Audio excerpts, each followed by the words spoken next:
something else that was drawing my eye away. There was something bright behind my dad. And I wouldn't look away because I wanted to keep looking at them. But when I did look up, it was an orange light. And instead of Swami's robe, it was an orange light.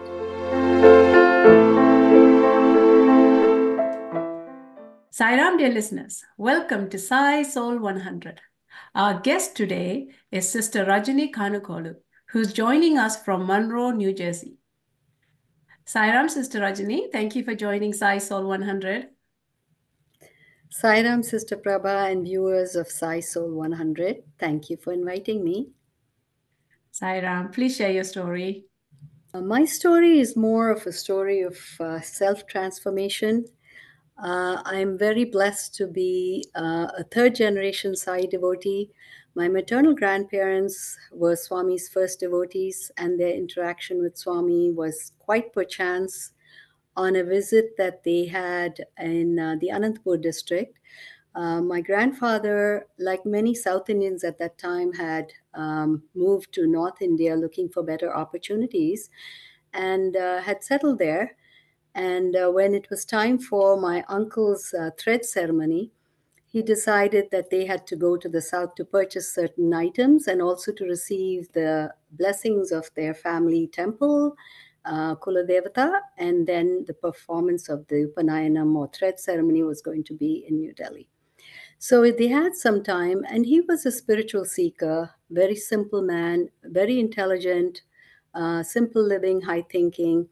And a relative mentioned that there was this young guru who had established himself in that area. And he was very curious, especially when he heard his name was Sai Baba, because he had just finished reading a book on Shirdi Sai Baba. And he was very drawn to Shirdi Sai Baba's teachings. And he was curious, who's this other Sai Baba name? And it was not an easy travel those days. And he and his family came to this. It is where Swami's Pata Mandiram is, as we call it, the old mandir, which is now the Kalyana Mandapa. But it was an open area with a structure at the back, which was like a thatched structure. Swami would go in and out of there. Very energetic, young Swami. And the moment they saw him, both my grandparents just felt that they had seen God. It was just instant attraction. And Swami, of course, was very endearing, very loving, and had them stay for meals. There were ladies who had just in the open air, they would set up and cook for whoever had come. And Swami would guide on what should be made, when it should be served, and so on. And his energy was like, oh, okay, Navaratri is coming, we need to do this, this, and this. And he had all, he just made it a very interesting and lively event. So he was giving instructions, and that's what they were watching. So he blessed them and talked about what they were there for, and my seeing them prostrate before Swami. My uncle did the same, and he had let his hair grow because traditionally that's what they do, and then they shave it off during before the Upanayanam.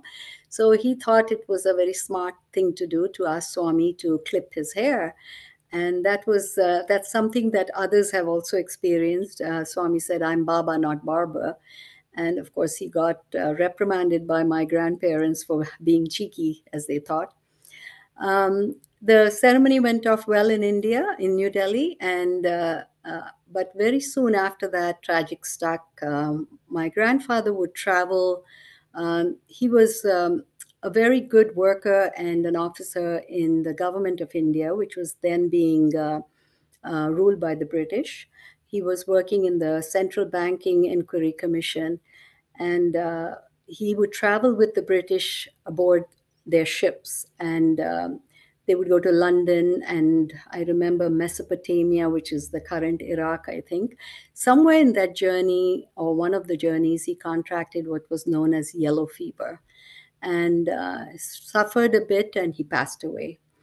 But my grandmother's faith, which is something that has always been my inspiration in my later adult years, was just an astounding faith in Swami that he's going to let her, go through this life without any problems or obstacles or give her the strength to carry on. And which is what they did. They had a lot of adversities. They had this big house given by the British government. They had to move and immediately find a place for themselves. And um, it was quite a few such situations that they experienced. But the children were all good at what they did in their education, and they all did well eventually. And she always showed by example that, no matter what happens in your life, it's happening for your own good. In one of the recent retreat, one of the quotations reminded me of her because it stressed on the fact that when adversities come upon us, we start immediately wondering why, and but we have to maintain courage. And so that she was my life example. And with uh, with my childhood years were with Swami's bhajans. Our house in India, you could walk to a bhajan every day. Every evening there would be a bhajan in some place in someone's house, and you could just walk, go to the bhajan without having to worry about transportation, and it was relaxing as a bhajan should be. And our house was one such place, and we had bhajans every week. And we also had a Nagar Sankirtan every Sunday. And if there were other bigger events like Laksharchana, which is 1,008 names of Swami, it would be in our house. So we had a lot of functions all the time, people coming and going. So Swami bhajans were always in the background. It was something I took for granted. It wasn't something that was spectacular, or it was something great, till my adult years when I moved here and suddenly felt and alone and missed that interaction with bhajans. That's how Swami transforms a person, I think, at least in my case. And there were a few scattered bhajans which we attended, and immediately it felt like home to be in those bhajan scenarios. My parents were ardent Swami devotees and went to Parthi. My father was a senior Sevadal. My mother was a senior Balvikas Guru. So they had a lot of interaction in their official capacities going to Puttaparthi. And so he would pray to Swami, take care of her. And Swami, of course, did. He gave me the Sai family. Every year we would go to Parthi from here. And there were a lot of interactions with Swami, and the interactions may be just in darshan line. I wouldn't care. There was this token system which I didn't even know what it was, but go and sit in line, and then you picked a token, and if you were lucky and got tokens 1 to 5, you really got the first few rows. And of course those were the days Swami would then say, okay, I'm going to go to the last row and give darshan.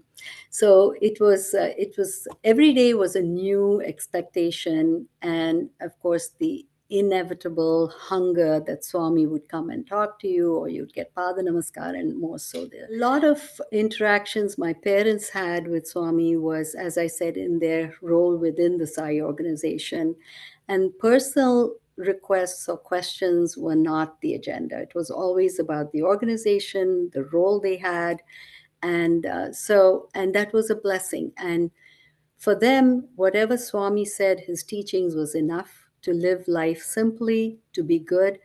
And our home was always open. Their hearts were always open to everyone, and everyone was always welcome. And at times I used to feel that was hard on my mother, but she took it gracefully and would continue with her balvikas. And classes were not at home, you had to go to various places. I distinctly remember a village that they adopted, where a lot of the workers in the village were stone breakers, and they would just hand break stones and make it into pebbles for various uses like landscaping or building structures, or for roadside building. So this was an effort that was made by the Delhi Samiti, a part of the Samiti, to go and teach at that village. And there was one rickety bus that would go there, and it would take an hour. And my mother would hop onto the bus and go that entire hour and teach the children and come back. And this was a very big eye opener for me. I didn't think anything of it initially. And nor did I know the effort that went behind it because I was living here.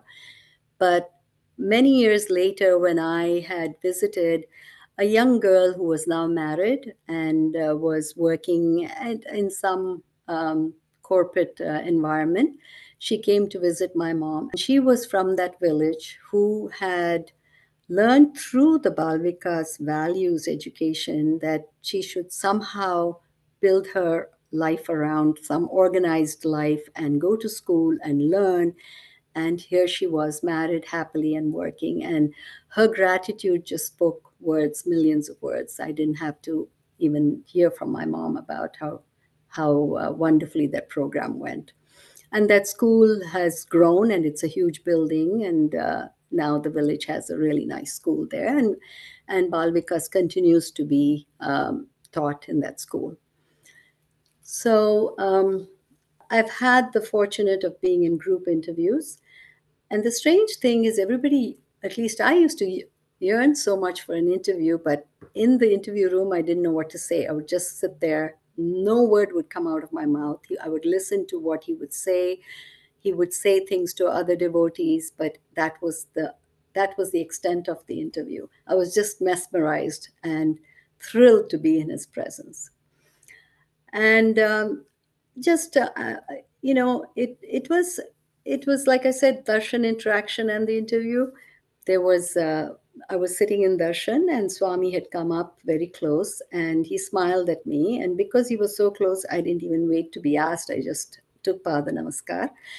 And the lady sitting next to me was a Swedish lady, dressed in Indian attire, very cute daughter, also dressed in an Indian attire. In her lap he was probably 3 years old, was her son who was physically challenged.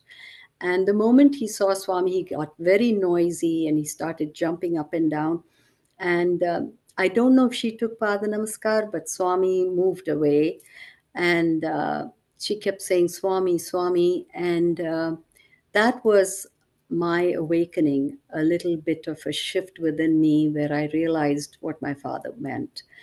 If I had to get an interview, or if there was someone who had to get an interview that day, she certainly did.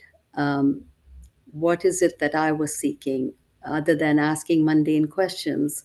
And so many times, Swami's always taught us that his lessons, if we take it to heart, read it, introspect on it, we definitely are going to learn from it. So that inner view was important. With my constant pushing, one of the Seva Dal interviews, Swami was very, very kind to my father. He would always shower him with vibhuti. He would materialize it and put it on his head and say Bangaru, Bangaru all the time. And my dad, of course, would hold on to his feet. And he'll say Chalu Bangarum because my dad wouldn't let go of his feet. And when he did ask Swami, he said something beautiful, which was, Bangaru, why? Where you are, you have made Prashanti Nilayam. You continue to make Prashanti Nilayam. Why would you move here? And that was such a big lesson to me that, um, whatever my parents were doing, where they were, was such a large impact. And by moving to Parthi, that impact would be lost. There were so many people who looked up to them, so many people who they helped and felt their kindness.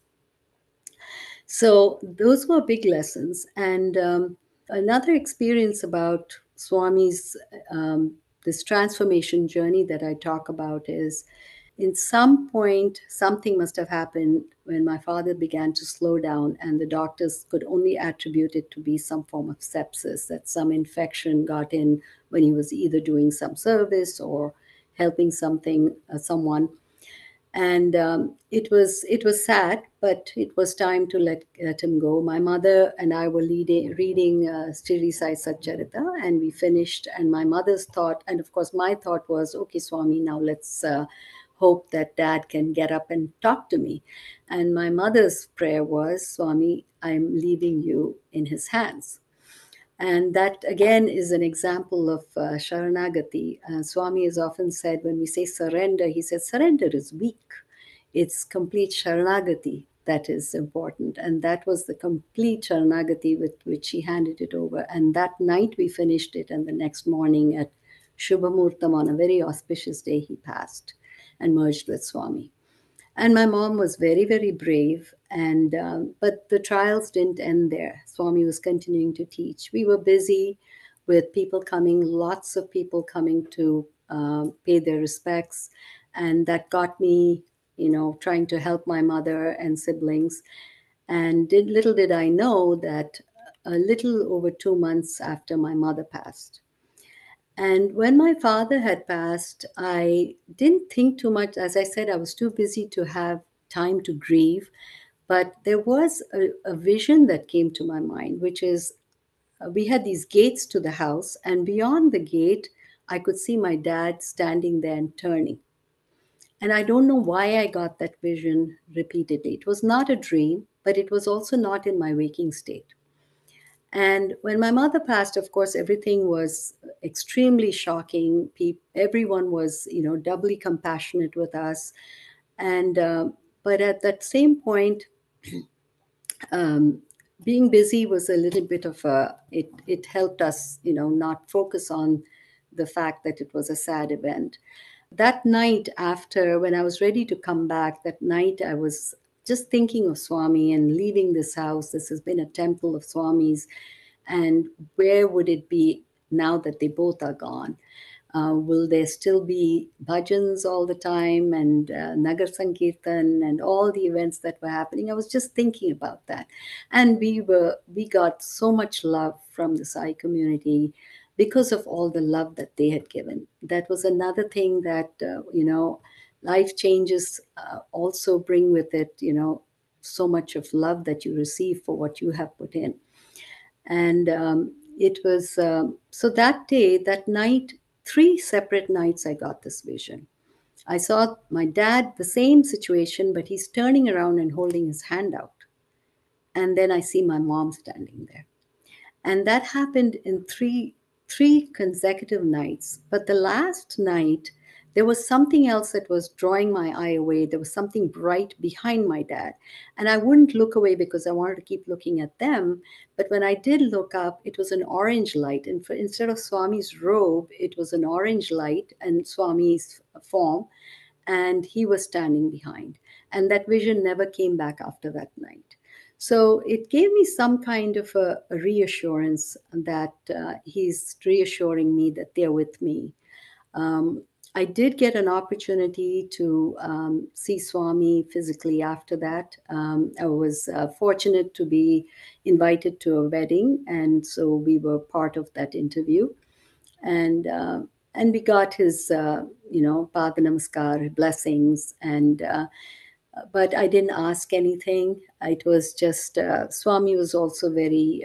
He was on a wheelchair at that time. Reflecting back about all the compassion and love that he has showered on me in this situation. Though I didn't think about it this way during my parents' passing, there were other adversities when I would sometimes say, why me? And then slowly that mindset turned into, why not me? And that is how he transforms you. And it's like, why not me? Pick me. I'm an unpolished diamond. And every time you lift me with an adversity, you're polishing me even more and preparing me more. So this why not me was always the thirst. It was not like I need to do and get something materialistic or see something great happen. It was just about transform me into being a better version of myself. And in the darshan, the last darshan I had of him, besides this interview one, um, as I said, I was very fortunate to have many interactions at Darshan itself. At one time, I had run to the store to buy some pictures. People had asked for pictures here. So, and I had carried a little purse with a little money, pen, notes, and I wrote all the time during discourses, during bhajans, during darshans. And when I walked in and got a seat again, I got the front row, but I had this roll, a picture roll, and I also had my little purse in me. And of course, lo and behold, Swami comes very close and he just stands there and he pulls out his hand. And I'm, of course, very happy. He's going to give me vibhuti, he's materializing vibhuti. But he keeps stretching out his hand and I didn't get it. And then he pointed to the pictures. And when I pulled that up, my purse was in my hand. So then he points there. So I took out the pen and he signed the pictures and went away. And I'm like, what is this? It was just amazing. And at that moment, you don't know what to do. Or and one time when he was passing by, I was sitting in this front row, but it's a corner edge row. So as he's going back, moving around, his foot hit my knee. And he just smiled, stopped, and he smiled. And I'm like, oh my God, did I jut out my foot too much? Or my knee was poking out?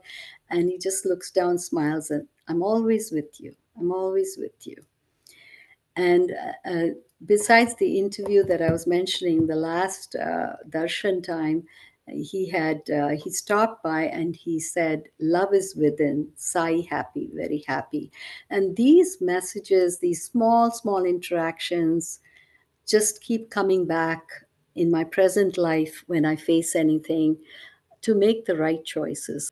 When Swami said, "When you said yes to me, you gave up the right to be like anyone else." It's a very strong message that we as Swami's devotees are so fortunate to know him. I feel I feel constantly, I do ask, why me in a different way? Why did you pick me? You could have picked so many other people. Why have I been so blessed? And no matter what the situation, it's Swami first and I last. All others next, I last. That is the focus that comes up all the time. That is the message that constantly comes to me. Sairam, Sister Rajani, thank you for taking the time to share this beautiful story. Starting with your grandparents and then your parents, you are who you are because of all that you witnessed from all the actions of your parents, right? And from their priority was serving Swami, doing the duty. He does give you challenges, he does give us challenges, but he is there and he has shown you time and time again that he will always be with you. But again, repeating the fact that the role models in your life, how they um, carried Swami's message forward is like the light that we need to kind of follow through as well. They are the examples that we are able to follow. And you had wonderful examples through your parents. Thank you. So thank you, Sister Rajani, for taking the time to share this beautiful story. Thank And you thank for you for having being me, here at Sai Soul 100. Saira. Sairam, dear listeners, thank you for listening to Sai Soul 100 with Sister Rajani Kanukollu. I am Prabha Swaminathan. Until next time, Jai Sairam.